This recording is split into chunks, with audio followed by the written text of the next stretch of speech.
recording.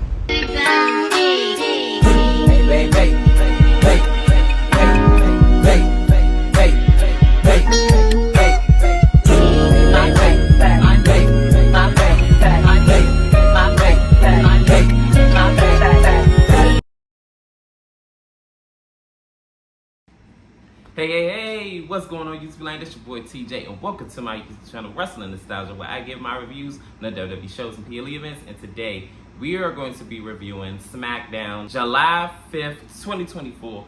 But before I get into my review, just go ahead and give that thumbs up, a like. It helps push my video through the algorithm. And without further ado, let's just go ahead and get into my review. We opened up SmackDown with the Yeaster himself, Jey Uso, and he says that if y'all ready to see Mr. Money Yeet in the bank, let me hear you say yeet. And he also says that, you know, finally Jey Uso is in your city.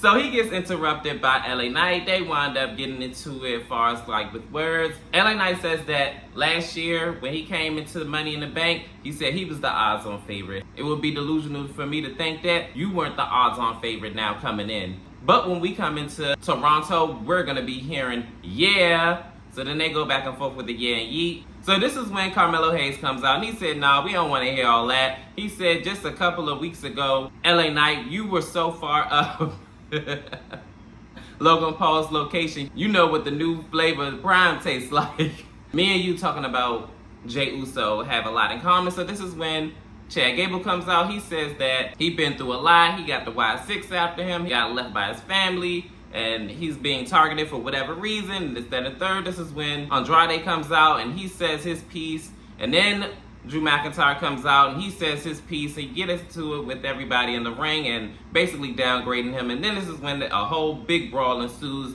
and the ring gets cleared out with all but LA Knight and Jey Uso. So basically this is just a preview of the Money in the Bank ladder match, which was all the participants in the match for tomorrow night. So we're gonna see what's gonna happen and who's gonna come out on top with the Money in the Bank briefcase. And yeah, that was it for this segment. So in this next segment, it is Bayley, and she says that the Money in the Bank ladder match is one of the most grueling but rewarding matches that WWE has to offer, and it's all about timing, and you have to know when and where to cash in that Money in the Bank briefcase, because as we all know, she won it back in 2019, and she cashed it in the same night on Charlotte Flair, which Charlotte Flair got cashed in on like 3 times. She is a 3-time loser of that briefcase. But anyways, this is when Piper Niven comes out and she says nobody cares about you and your advice. It's just about as relevant as you are. And she says that when I become Money in the Bank, cha-ching, Chelsea, you're gonna know when I'm coming for you. So Bayley said come back when you win a match. This is when Piper Niven attacks her and lays her out. Then this is when Chelsea Green says that next time when my Piper Niven drops you, I'm going to be cashing in my Money in the Bank on you, become your new women's champion. Toodles. So she leaves, not saying toodles like she's Tiffany Stratton. So she walks off and leaves Bayley land. I'll tell you one thing, that could be quite the reality for Bayley coming soon, but we're going to have to see what the future waits for Bayley's Women's Championship, because remember, she also has to defend it at SummerSlam against Nia Jax. So yeah, good luck with that, Bayley. After the attack of Piper Niven, Bayley comes out of the office of Nick Atlas and she runs into Naomi. Naomi says that, you good? So she said, yeah, I'm good. She said, I'm so sick of them. So she said, you know, I got a match with Piper Niven. So this is when Naomi says, you know, I got your back tonight. She said, you always do. So we're going to see Piper Niven versus Bayley later on tonight. In this next matchup, it is Pretty Deadly versus the Street Profits. It's a pretty standard back and forth match. The Street Profits were in firm control in the first half with chain wrestling down Pretty Deadly on the ground, and then Pretty Deadly tags in and getting the best of Montez Ford for the first couple of seconds, and then he winds up tagging in Angelo Dawkins, and then Angelo Dawkins is mixing it up, and they are still in firm control, being the Street Profits, until Pretty Deadly result into some underhanded tactics. and then they wind up in firm control before the commercial break. After the commercial break, Angelo Dawkins is fighting up out of a sleeper hold, and then from there, Montez Ford fights out of it, and he winds up finally, after a few failed attempts, tagging in Montez Ford. Montez Ford winds up running wild and everything like that. But towards the end of the match, Montez Ford ended up going to the top rope and hitting a big time splash, and 1, 2, 3, the Street Profits won this match. And then another thing I wanted to point out, why do Pretty Deadly got on Bianca Belair's freaking wrestling boots? Am I the only one to notice that? I was like, what's going on here? But anyway, that was it for that match. In this next segment, it is Austin Theory and Grayson Waller. Austin is questioning Grayson Waller's loyalty, and Grayson Waller says, let me ask you a question. You talking about something you thought about what Johnny Gargano said to you. How many times have you won championship gold with him? I'll answer it, 0. We are the undefeated WWE Tag Team Champions, and we have big time success, and that's going to continue tonight as well. He said that you are a former United States champion, 2-time at that. So what Johnny Gargano said has no merit on us. So we're going to go out there and we're going to do our thing, right? So this is when Austin Theory says right, and I guess they're going to be on the same page tonight. You're going to have to see it later on. In this next matchup, it is a tag team match. It is Jade Cargill and Bianca Belair versus Indy Hartwell and Candice LeRae. So this match looked like it already had started probably like 2, maybe 3 minutes in, because all of a sudden I see Indy Hartwell and Jade Cargill in the ring and they're fighting it out.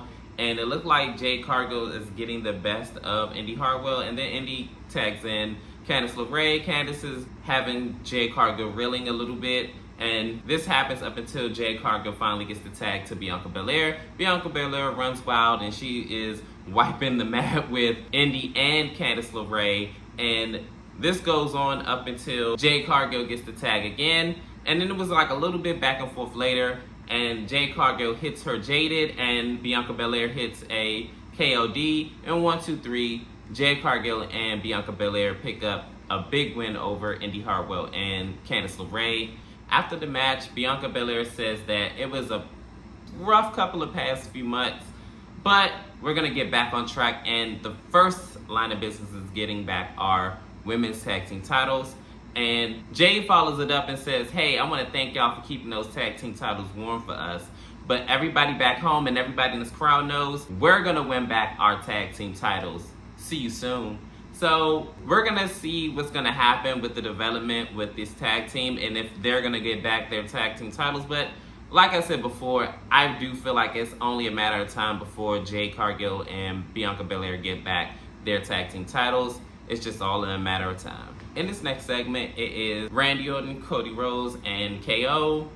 So basically, I'm going to go ahead and cut short with a lot of their talking points. So Cody Rhodes says that, hey, what do you guys want to talk about between Heat Wave, Money in the Bank, and everything else in between? WWE is hottest as it's ever been, and Canada is just a good fit.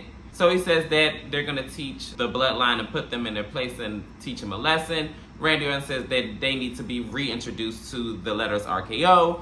Kevin Owens have a heartfelt speech about his mom being in the hospital, which speedy recovery for her. And he says that no matter what happens to her or whatever, he said that his mom would not be here for him missing a PLE event on the behalf of her. He said that she would have wanted him to go do what he'd been doing for the past 5 years and kick the Bloodlines behind. So we're going to see what's going to happen at Money in the Bank PLE event and what's going to happen between the Bloodline and the team of Cody Rhodes, Randy Orton, and KO, and who's going to come out on top. In this next matchup, it is Bayley versus Piper Niven. This match starts off with Bayley right off rip going ahead and like backing Piper Niven into a corner and beating her down. Then Piper Niven does like a standing chokehold type maneuver, but Bayley fights out of it.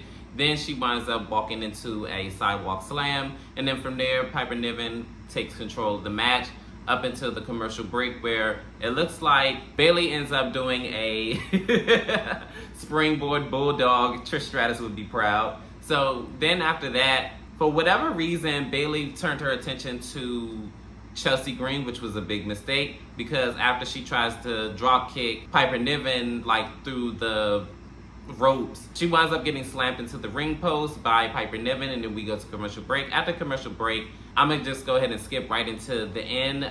All of a sudden, all the participants, after Naomi and Chelsea Green get into it and she lays Chelsea Green out, Naomi does, all of a sudden the participants in the women's ladder match comes out and all attack each other up until Tiffany Stratton hits the moonsault and wipes everybody out. Bayley ends up getting hit with a big splash in the corner, and it looked like Piper Niven was gonna go ahead and hit a big splash on the second rope, but she misses and then gets hit with the rose plant, and 1, 2, 3, Bayley ends up winning this match. And then she gets attacked by Nia Jax and gets laid out, and it looked like Nia was about to finish the job up until Meechin comes out and whacks Nia Jax with a kendo stick and clears her out of the ring. We're gonna see what's gonna happen with the development between Nia Jax and Meechin. Meechin has some unfinished business with Nia Jax, and we're gonna see if she'll settle the score with her. And finally, we are here at our main event, the WWE Tag Team Championships on the line, DIY versus A-Town Down Under. So this match was really, really good. This is probably one of the best tag team championship matches probably of the year thus far, if I do say so myself. This match starts off with DIY getting the early advantage, and they're already just coming out the gate swinging, and A-Town Down Under is like fighting back, but to no avail. They wind up beating them out the ring.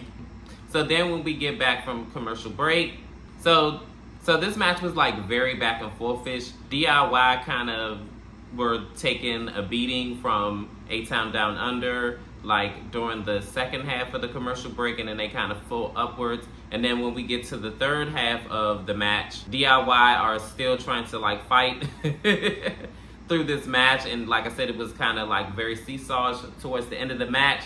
DIY hits the meet me in the middle, where they both super kick their opponent and almost got the victory, but Austin Theory ends up putting Grayson Waller's foot on the bottom rope, and it breaks the pinfall. So then Johnny Gargano ends up doing a Gargano escape lock or something like that, I forgot, but basically it's a crossface. Austin Theory tries to go to help Grayson Waller, and he ends up in a submission hold, and they both double tap out.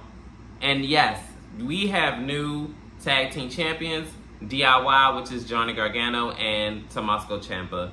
Oh my goodness, this match was really, really good. But even though this was the main event, the Bloodline 2.0 had a message for Cody Rhodes, Randy, and KO. Mostly this message was for Roman Reigns and Cody. Solo Sikoa said that, in a nutshell, that if he wants the what's the face, basically the necklace that Roman Reigns possesses, he's gonna have to go ahead and take it from me. And he says that he wasn't man enough to defend our championship. There we go with this R word, like our championship. That is not your title, bro. Like, stop the cap, okay?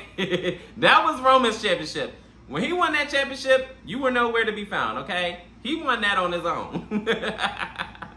Originally, okay? We're gonna see what this Bloodline storyline leads to, if it brings back the return of Roman Reigns, which I seriously doubt. I do feel like it's gonna happen on a bigger stage, which is SummerSlam, but we're gonna see. Anybody else excited for this Money in the Bank? I'm very excited myself. I can't wait to see what's gonna happen. And this SmackDown was really, really good, actually. Like, for the past month, SmackDown really has been knocking it out the park. But comment down below, how did you feel about SmackDown? Leave it in the comments, and as always, thank you for helping me grow my channel. This journey to YouTubing is definitely not an easy one, trying to do upwards to 5 videos a week. And then with the editing, like, thank you for tuning in, and I do greatly appreciate you guys. But as always, I'm TJ. Peace. I'm out.